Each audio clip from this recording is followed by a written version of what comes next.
Reading from Proverbs, the very beginning of the book of Proverbs. To know wisdom and instruction, to understand words of insight, to receive instruction in wise dealing, in righteousness, justice, and equity, to give prudence to the simple, knowledge and discretion to the youth. Let the wise hear and increase in learning, and the one who understands obtain guidance. To understand a proverb and a saying, the words of the wise and their riddles. The fear of the Lord is the beginning of knowledge. Fools despise wisdom and instruction. The word of the Lord. I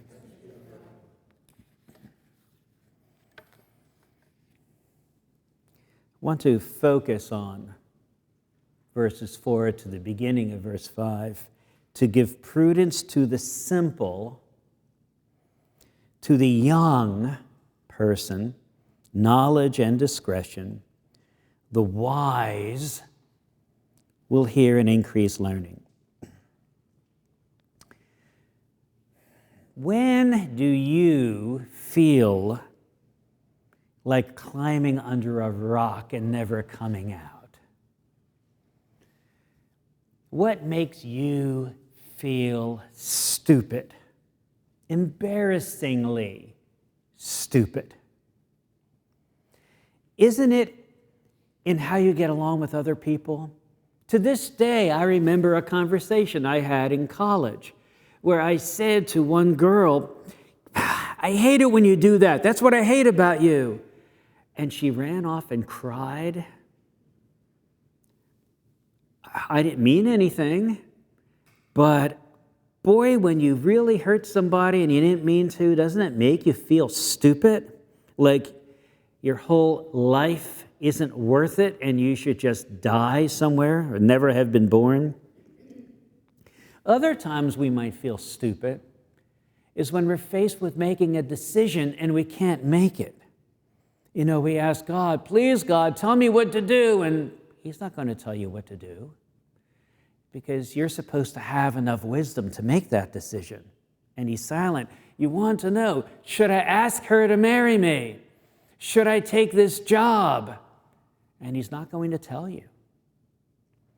And it's at those times we acutely feel the need for wisdom. We know that we lack it at times like that. Now, the book of Proverbs is the book written to make you wise. When I teach this to young people, I say it's written to make you mature, to teach you how to think clearly about things, to understand the world you live in, how to make decisions, how to deal with other people, and how to deal with your own emotions. So who do you think the book of Proverbs is written for? It's not for everyone. Let me read to you how it begins again and see if you can figure out who it's written for. The Proverbs of Solomon, the son of David, king of Israel, to know wisdom and instruction, to understand words of insight, to receive instruction in wise dealing, in righteousness, justice, and equity, to give prudence to the simple, knowledge and instruction to the youth. Let the wise hear and increase in learning. Here is the list of the kinds of people that the book of Proverbs is for. When you get right down to it, there are only three: the simple, the youth, and the wise. The Hebrew word for simple is based on the word open. These are the open-minded, but not in a good sense. Another way of putting it is their heads are empty. They are naive. Walt Keast calls them gullible. They are open to anything. easily swayed, easily impressed. They have no filter, impressionable. Proverbs 14:15. The simple believes everything, but the prudent looks where he is going. What the simpleton chiefly needs is a good education. The unfurnished mind must be filled up with knowledge. Psalm 19:7. The testimony of the Lord is sure, making wise the simple. Psalm 119, 130. The unfolding of thy words gives light, it imparts understanding to the simple. Proverbs 21:11. When a scoffer is punished, the simple becomes wise. It doesn't say the scoffer becomes wise. When the scoffer is punished, then the simple who had been looking up to that guy wises up and realizes he's not someone to follow. Do you know anyone like this? Someone who believes anything, who is not aware of things work in life, who more than anything else needs good teaching. The book of Proverbs is written for someone like that. I think this mostly involves younger children, like, elementary school age. But spiritually, perhaps it can also apply to new Christians who are learning everything about the faith for the first time. Maybe some of our students that we encounter are like that, or in that category. Proverbs is also written for a specific kind of person called a youth. The word occurs in Proverbs 7 times. Usually, I think this is talking about, teens, early 20s, something like that. The kind of teenagers that, although they are old enough to have made a commitment to the path of wisdom, they haven't yet. They are unmotivated. It's time for them to grow up and identify with the wise. They need to internalize adult values. They don't need more knowledge to do this. What they need is discipline. They need a swift kick in the pants. They need a couple of F's from the faculty. Proverbs 22:6. Train up young people in the way they should go, and when they are old, they will not depart from it. And verse 15, folly is bound up in the heart of a teen. I'm translating it teen.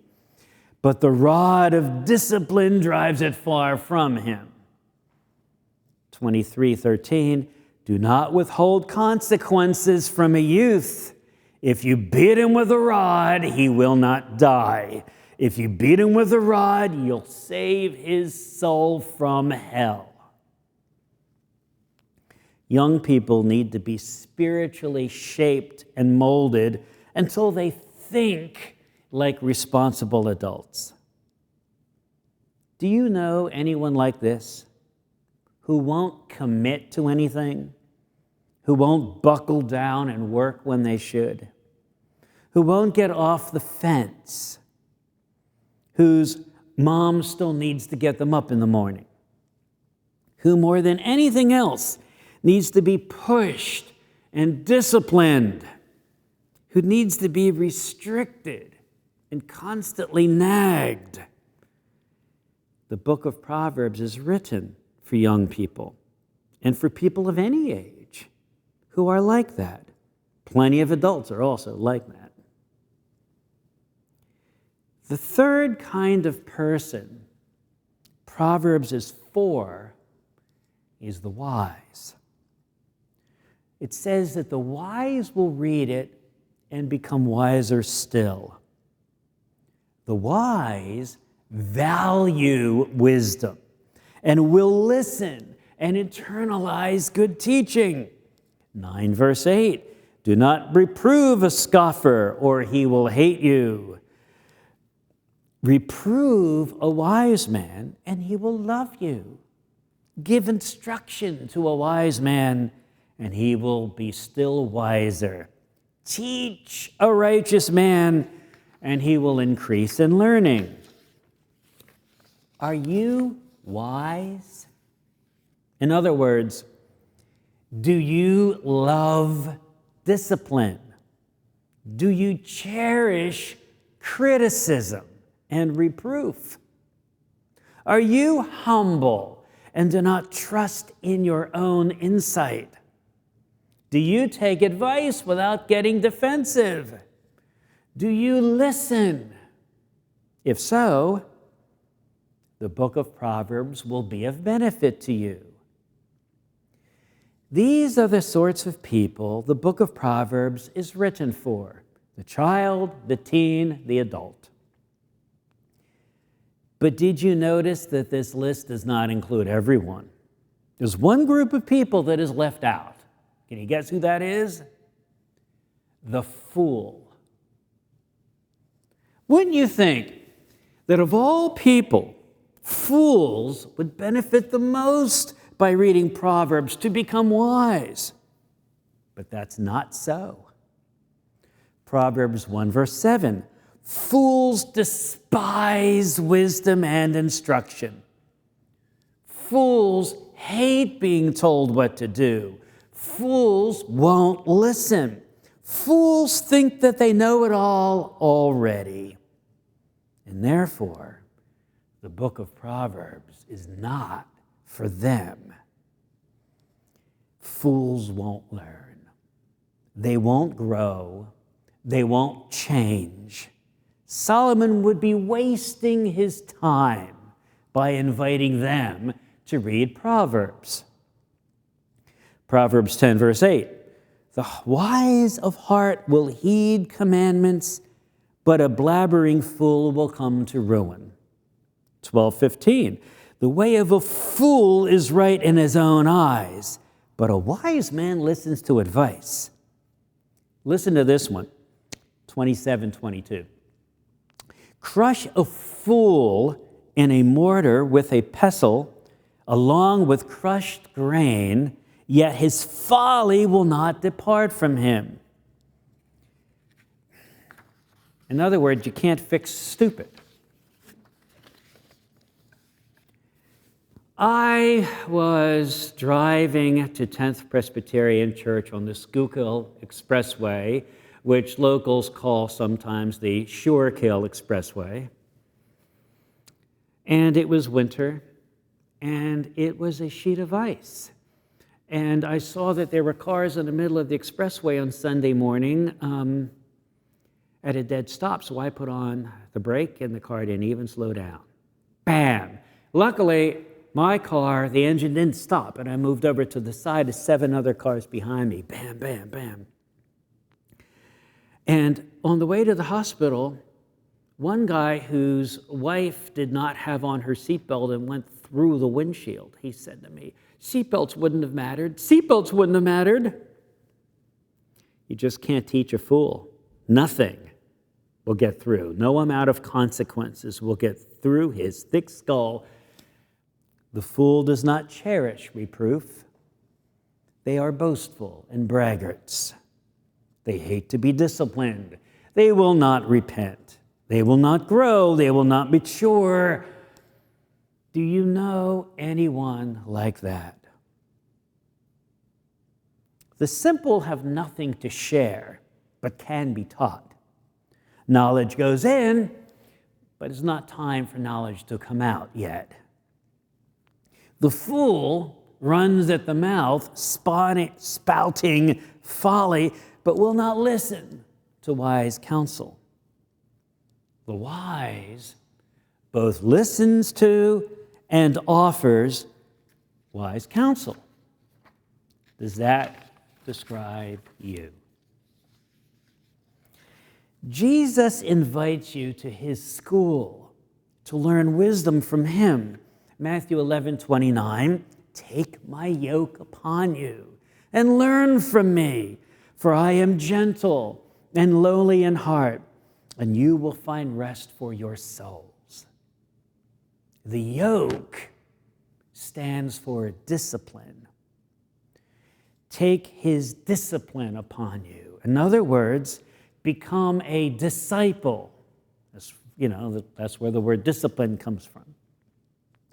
Jesus says, become his disciple, submit to his discipline, and learn from him. So the gospel is for those who need instruction. The gospel is for those who need motivation. And the gospel is for the wise. Let me read to you what Jesus says about this in the Sermon on the Mount, which we already read today. Everyone who hears these words of mine and does them will be like a wise man who built his house on the rock. And the rain fell, and the floods came, and the winds blew and beat on that house, and it did not fall, because it had been founded on the rock. And everyone who hears these words of mine and does not do them will be like a fool who built his house on the sand. And the rain fell, and the floods came, and the winds blew and beat against that house, and it fell, and great was the fall of it. When bad things happen to you, and adversity and setbacks and opposition come against you, what will become of you? What will happen to your plans, to your hopes and dreams? If you are wise and have committed to the path of wisdom, you will stand firm. You will bounce back. Proverbs 24:16, the righteous falls 7 times and rises again, but the wicked stumble in times of calamity. The wise bounce back, fools just come to an end. If you live like a fool and ignore the voices calling to you from your peers, your pastor, and Jesus, you will not stand on the day of adversity. In light of all of this, how then will you live? Will you never grow up? Or will you grow up into a fool? Or will you commit to Christ, who is our wisdom? It's your choice.